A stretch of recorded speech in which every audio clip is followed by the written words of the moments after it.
최근 대우건설과 대우조선해양 등 대기업들이 잇따라 대규모 손실을 한꺼번에 반영하면서 시장에 큰 충격을 안겨주고 있습니다. 네, 맞습니다. 금융당국이 이 같은 빅베스를 예방하기 위해서 건설과 조선 등 수주산업의 회계 제도를 대대적으로 손질하기로 했습니다. 취직기자 나와서 자세한 얘기 나눠보도록 하죠. 경제금융부의 최병훈 기자 나왔습니다. 어서 오시죠. 네, 어서 오세요. 안녕하세요. 네, 우선 금융위원회가 기업들의 회계 방식에 칼을 빼들었다고 하죠. 이 소식 전해주시죠. 네, 그렇습니다. 건설과 조선 등 수주산업에서 이른바 빅베스가 잇따라 터져 나오면서 금융당국이 칼을 빼들었습니다. 사업 보고서에 공사 진행 상황 등을 자세하게 담아 회계 투명도를 높이고 이를 어길 경우 처벌을 강화하겠다는 것이 골자인데요. 건설과 조선 같은 경우는 사업 기간이 길기 때문에 사업 도중에 여러 가지 변수가 생길 수 있습니다.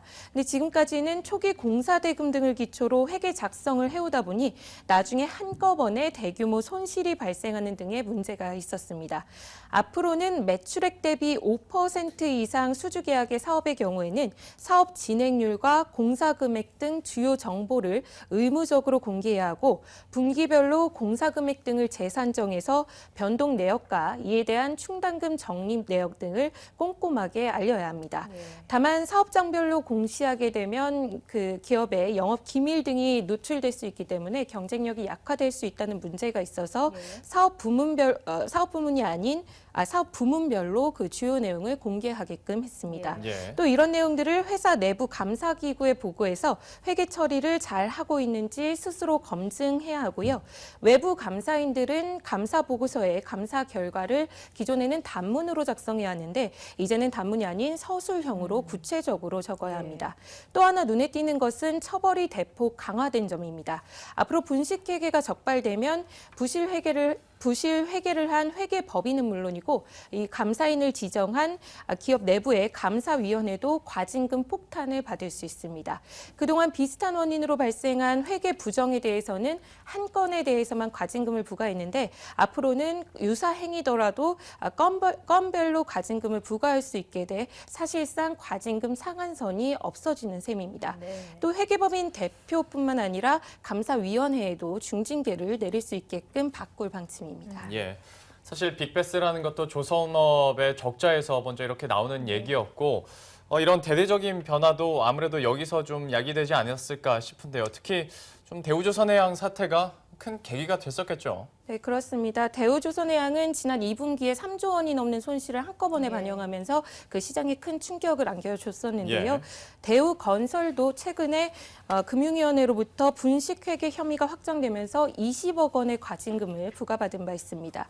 이처럼 조선과 건설 등 수주업종에서 회계 절벽 현상이 두드러지면서 금융당국이 대대적인 손질에 나서게 된 건데요.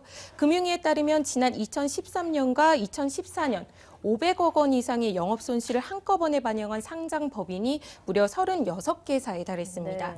더 큰 문제는 이런 부실 회계로 인해서 투자자들의 피해가 눈덩이처럼 불어나고 있다는 점입니다.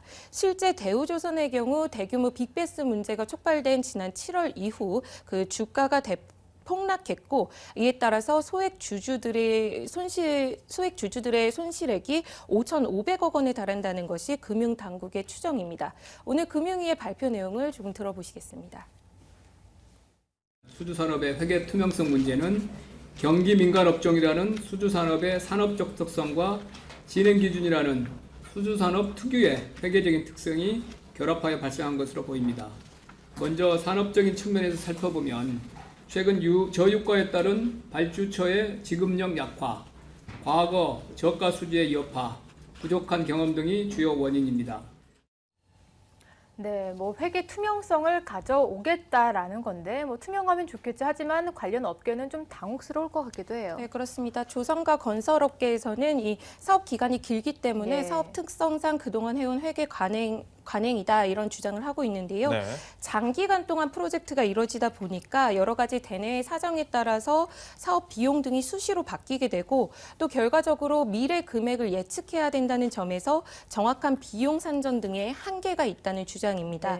게다가 분기별로 공사 금액을 재산정해서 재무제표에 반영하게 되면 그만큼 대손 충당금 적립액도 늘어날 수 있어서 단기적으로 실적 악화가 우려된다 이런 걱정도 벌써부터 내놓고 있습니다. 있었습니다.